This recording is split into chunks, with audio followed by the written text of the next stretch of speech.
हाय job seekers, अगर आपकी qualification 10वीं 12वीं या ग्रेजुएट पास है और आप एक ऐसा सपना देख रहे हैं जिसमें देश की सेवा कर सके, यानी आपका सपना है पैरामिलिट्री फोर्सेज में जाने का, तो डिफेंस मिनिस्ट्री यानी रक्षा मंत्रालय की सीधी और गुप्त भर्ती आ चुकी है। बहुत ही कम लोग इसके बारे में जानते हैं। क्वालिफिकेशन के बारे में बात करूँ, 10वीं 12वीं ग्रेजुएट कोई भी कैंडिडेट पूरे भारतवर्ष से आवेदन कर सकता है। अब क्या ये भर्ती है, कैसे कैसे आवेदन करना है, पूरा मैं इसी वीडियो में सटीक जानकारी आपको देने वाला हूँ। बस आगे तक बने रहिएगा। अगर चैनल पर पहली बार विजिट किया है तो सब्सक्राइब करके नोटिफिकेशन ऑन कर लीजिएगा, क्योंकि मैं आप सबके लिए ऐसी भर्तियाँ लाता रहता हूँ। चलिए शुरू करता हूँ। हाय दोस्तों, मेरा नाम है लवेश भारद्वाज। स्वागत करता हूँ आप सभी का अपने यूट्यूब चैनल जॉब्स मंडी पर, जहाँ पर मैं आप सबके लिए 100% प्रूफ के साथ 2 रियल वैकेंसी हर रोज़ लेके आता हूँ। सुबह 11 और शाम को 4 बजे मेरी 2 भर्तियाँ आती हैं।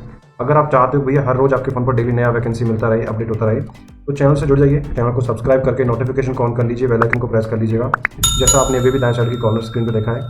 चलिए बात करता हूँ बिना किसी देरी के आज की वैकेंसी, आज की भर्ती के बारे में। सो गाइस, आज की जो वैकेंसी आई है वो आई है DSSC। ये जो आता है डिफेंस सर्विस सेवा स्टाफ कॉलेज की तरफ से वैकेंसी निकल के आई है। DSSC जो एक विभाग है वो आता है मिनिस्ट्री ऑफ डिफेंस यानी रक्षा मंत्रालय के अंतर्गत। तो डिफेंस सर्विस स्टाफ कॉलेज के अंदर ये वैकेंसी निकल के आई, न्यू रिक्रूटमेंट आ चुकी है। जिस भी कैंडिडेट का सपना है भैया पैरामिलिट्री फोर्सेज में जाने का, देश की सेवा करने का, आर्मी या मिलिट्री फोर्सेज में काम करने का, तो बस वीडियो को ध्यान से पूरा देखिएगा। मैं आपको स्टेप बाय स्टेप समझाने वाला हूँ कि यहाँ पे आपका कैसे सिलेक्शन होने वाला है। इसके बाद गाइस बात करूँ टोटल पदों के बारे में, तो 78 यहाँ पे वैकेंसीज निकल के आई हैं, जिनके लिए आप एप्लीकेशन या आवेदन कर सकते हो। बात करता हूँ इसके साथ, अगर आप चाहते हो भैया घर बैठ के वर्क फ्रॉम होम की एक अच्छी कंपनी में काम करूँ, तो अमेजन कंपनी की तरफ से बड़ी वैकेंसी निकल के आई है। 38 से 40 हज़ार रुपये आपका मासिक पे यहाँ पर रहने वाला है। कोई एप्लीकेशन फीस नहीं है, कोई इन्वेस्टमेंट नहीं करना है। आप इसके जो एप्लीकेशन है, आवेदन है, वो ऑलरेडी स्टार्ट है। तो इंटरेस्टेड हो तो फटाफट से एप्लीकेशन डाल दीजिएगा। कैसे डालना है एप्लीकेशन, इसका वीडियो मैंने बनाया है, पोस्ट पे मेंशन कर दिया है। पोस्ट का लिंक मिल जाएगा आपको वीडियो के डिस्क्रिप्शन से, फटाफट से जाकर आप देख लीजिए और एप्लीकेशन डाल दीजिएगा। चलिए आगे बढ़ता हूँ, बात करता हूँ इंपॉर्टेंट डेट्स के बारे में। सो गाइस, DSSC ने जो इसके आवेदन है वो 23 से 29 मई के बीच में स्टार्ट होंगे, ठीक है।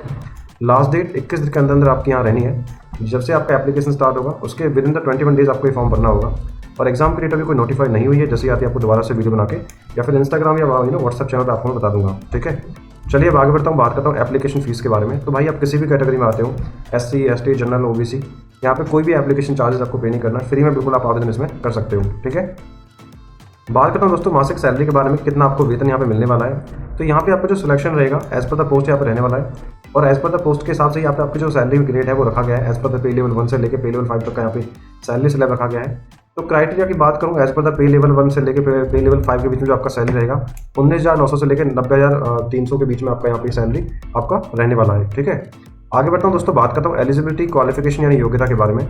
अगर केवल आपने 10वीं पास किया, जी हाँ दोस्तों, अगर केवल 10वीं पास किया है और कोई एक्स्ट्रा क्वालिफिकेशन नहीं है आपकी, तो आप MTS पद के लिए आवेदन कर सकते हो। MTS का फुल फॉर्म तो आप सभी जानते होंगे, मल्टीटास्किंग स्टाफ। जी हाँ दोस्तों, अब बात करता हूँ, अगर आपने 10वीं के साथ साथ आपके पास LMV यानी लाइट मोटर व्हीकल, HMV यानी हैवी मोटर व्हीकल का लाइसेंस है, और उसके साथ साथ 2 साल का आपको गाड़ी चलाने का एक्सपीरियंस है, तो आप सिविलियन मोटर ड्राइवर पद के लिए आवेदन कर सकते हो, ठीक है। अगर आपको एक्सपीरियंस है तभी आप आवेदन करना, अदरवाइज आपका सिलेक्शन यहाँ पे नहीं होने वाला है, आपका प्रोफाइल शॉर्टलिस्ट नहीं होने वाला है, ठीक है। इसके साथ साथ गाइस, अगर आपने 12वीं पास किया है, ठीक है, तो आप LDC यानी लोअर डिवीजन क्लर्क और स्टेनोग्राफर ग्रेड 2 की पद के लिए आवेदन कर सकते हो। हर वैकेंसी के अंदर फ्रेशर एक्सपीरियंस दोनों कैंडिडेट आवेदन कर सकते हो। जिस पे एक्सपीरियंस मांगा उसमें एक्सपीरियंस वाले ही कैंडिडेट केवल आवेदन कीजिएगा। इसके साथ साथ यहाँ पे और भी मल्टीपल पोजीशंस निकली हैं, जैसे मैं आपको दिखा देता हूँ। ये हो गया आपका सुपरवाइजर, ठीक है, network administrator, hardware administrator, lineman, boat builder, technical attendant. So हर वैकेंसी की क्वालिफिकेशन अलग है। किसी में फ्रेशर एक्सपीरियंस कर सकता है, किसी में एक्सपीरियंस कैंडिडेट आवेदन कर सकता है, ठीक है। तो ऑफिशियल नोटिफिकेशन का लिंक मैं मेंशन कर दूंगा, वहाँ से जाकर एक बार पढ़ लीजिएगा। एज पर द एक्सपीरियंस जो मांगा है, अगर आपको एक्सपीरियंस है तो फटाफट से एप्लीकेशन डाल दीजिएगा। कुछ समझ में ना आए तो मुझे कमेंट बॉक्स में कमेंट कर देना, मैं आपको बता दूंगा, ठीक है। अब बात करता हूँ सिलेक्शन प्रोसेस यानी चयन प्रक्रिया के बारे में। तो जो भी एलिजिबल कैंडिडेट रहेंगे जो आवेदन कर रहे हैं, सबसे पहले आपको क्वालिफाई करना पड़ेगा रिटन एग्जामिनेशन टेस्ट, जैसे मल्टीपल चॉइस क्वेश्चन आपसे पूछे जाएंगे। अगर वो क्वालिफाई कर लोगे तो आपका हो जाएगा स्किल टेस्ट, ठीक है। अब एग्जाम के बारे में बात करें तो भैया एग्जाम सिलेबस के बारे में बात कर लेते हैं। तो जो आपका रिटन एग्जाम होना है, यहाँ पे टोटल 100 क्वेश्चन आने हैं आपके, 100 मार्क्स का एग्जाम रहेगा, 2 घंटे का टाइम मिलेगा, 0.25 की नेगेटिव मार्किंग आपकी होनी है। सिलेबस की बात करूँ, इंग्लिश, रीजनिंग, मैथ, GK के 25 क्वेश्चन हर सेक्शन से आने हैं। अब कहो सर तैयारी कहाँ से स्टार्ट करें, तो भैया इंडिया के जो मोस्ट टॉप रेटेड टीचर्स हैं उनके बुक्स के लिंक मैंने मेंशन कर दिए डिस्क्रिप्शन में, जाके आप परचेज कर लीजिए। इंटरेस्टेड है तो परचेज करके अपनी तैयारी स्टार्ट कर दीजिएगा। अब बात करो डॉक्यूमेंट रिक्वायर्ड्स के बारे में। इससे पहले बात कर लेता हूँ स्किल टेस्ट के बारे में। तो मैंने बताया था कि यहाँ पे स्किल टेस्ट के लिए आपको बुलाया जाएगा। अब स्किल टेस्ट क्या होगा, तो जैसे मैंने अभी आपको बताई थी भैया, यहाँ पे 3 पोस्ट मैंने आपको बताया, जैसे MTS, LMV, HMV, ठीक है, और आपका ये LDC स्टेनोग्राफर, ठीक है। अगर LMV HMV लाइसेंस आपके पास है, ड्राइवर पद के लिए आप आवेदन कर रहे हो, तो आपको ड्राइविंग करके दिखानी होगी। ऐसे ही अगर आप एलडीसी पद के लिए आवेदन कर रहे हो तो आपको टाइपिंग टेस्ट आपका अच्छा होना चाहिए, टाइपिंग स्पीड अच्छी होनी चाहिए, और स्टेनोग्राफर पद के लिए शॉर्ट हैंड स्पीड आपकी अच्छी होनी चाहिए। ठीक है, अगर ना पता हो शॉर्ट हैंड क्या होता है, टाइपिंग स्पीड क्या होता है, कितनी चाहिए, तो आप मुझे कमेंट बॉक्स में कमेंट कर देना, वो भी आपको क्लियर कर दूंगा।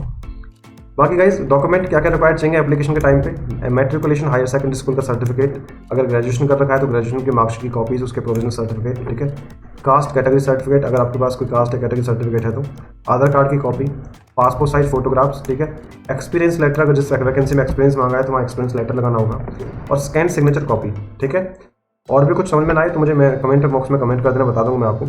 एज लिमिट रिलैक्सेशन के बारे में बात करूँ, फॉर्म भरने की लास्ट डेट को आपकी कम से कम आयु 18 वर्ष रहती है, अधिकतम आयु 25 साल रहती है अगर एमटीएस पद के लिए आवेदन कर रहे हो। बाकी की पोस्टों के लिए 27 साल मैक्सिमम एज लिमिट मांगा गया है। ठीक है, इसके साथ साथ गवर्नमेंट आपको एज में रिलैक्सेशन देने वाली है, यानी आपके अधिकतम आयु में छूट आपको मिलने वाली है। अगर आप एससी या एसटी कैटेगरी में आते हो तो 5 साल की छूट मिल जाएगी। ओबीसी वालों को अधिकतम आयु में 3 साल की छूट यहाँ पे मिलने वाली है। अगर फिजिकल हैंडीकैप्ड हैं तो अनरिजर्व कैटेगरी में आते 10 साल की छूट मिलेगी, ओबीसी वालों को 13 की, और एससी एसटी वालों को 15 साल की यहाँ पे अधिकतम आयु में भी आपको भी छूट मिलने वाली है। ठीक है, अब लास्ट टाइम बचता भैया आवेदन करना कैसे है। तो वैकेंसी का मोड रहने वाला है इसका ऑफलाइन। सबसे पहले करना क्या है भैया, हमारी ऑफिशियल वेबसाइट पे जाना है jobsmandi.in, या फिर वीडियो के डिस्क्रिप्शन में लिंक दिया उस पर क्लिक करेंगे, सीधा पोस्ट पर आ जाएंगे। पोस्ट को आपको अच्छे से पढ़ना है, आपको एप्लीकेशन फॉर्म डाउनलोड करना है, जैसा प्रिस्क्राइब एप्लीकेशन फॉर्मेट बताया गया है ऑफिशियल नोटिफिकेशन के अंदर, वो मिलेगा आपको ऑफिशियल वेबसाइट के ऊपर। ऑफिशियल वेबसाइट का लिंक मैं मेंशन कर दूंगा नीचे डिस्क्रिप्शन में। ठीक है, वहाँ से आपको एप्लीकेशन फॉर्म डाउनलोड करना है। डाउनलोड करने के बाद आपको अच्छे से भरना है, अटैच करनी है सारी self attested copies of education certificate, age proof, caste certificate, experience letter. ठीक है, इसके साथ साथ आपको एक खाली एनवलप आपको सेल्फ एड्रेस का, जिस पर आप एड्रेस आपका लिखा हुआ हो, उस पर 10 रुपये की पोस्टल स्टैम्प लगाने के बाद आपको ये आपका अटैच करना है एप्लीकेशन फॉर्म के साथ। और जो एप्लीकेशन फॉर्म जो आप भेजोगे उसके ऊपर आपको लिखना है application for the post of, जिस भी पोस्ट के लिए आप आवेदन कर रहे हो। अपने एप्लीकेशन फॉर्म को आपको भेज देना है इस नीचे दिए गए एड्रेस के ऊपर। कहाँ भेजना है, the commandant defence service staff college, Wellington Nilgiris 643231 Tamil Nadu. जी हाँ दोस्तों, आफ्टर द सिलेक्शन जॉब आपकी रहने वाली तमिलनाडु के अंदर। हालांकि ऑल ओवर इंडिया की भर्ती है, पूरे भारत से कहीं से भी इसमें आप एप्लीकेशन में आवेदन कर सकते हो। आई होप दोस्तों वीडियो इन्फॉर्मेटिव लगी है। वीडियो अगर अच्छी लगी है, इन्फॉर्मेटिव लगी है, तो वीडियो को एक लाइक करके चैनल को सब्सक्राइब कर दीजिएगा आने वाली नई अपडेट्स के लिए। यहाँ पर मैंने कुछ इंपॉर्टेंट लिंक्स मेंशन कर दिए इस भर्ती के रिगार्डिंग, जैसे ऑफिशियल नोटिफिकेशन का लिंक और अप्लाई ऑनलाइन करने का लिंक। तो thank you so much for watching. मिलता हूँ एक नई भर्ती की वीडियो के साथ, तब तक के लिए जय हिंद और जय भारत।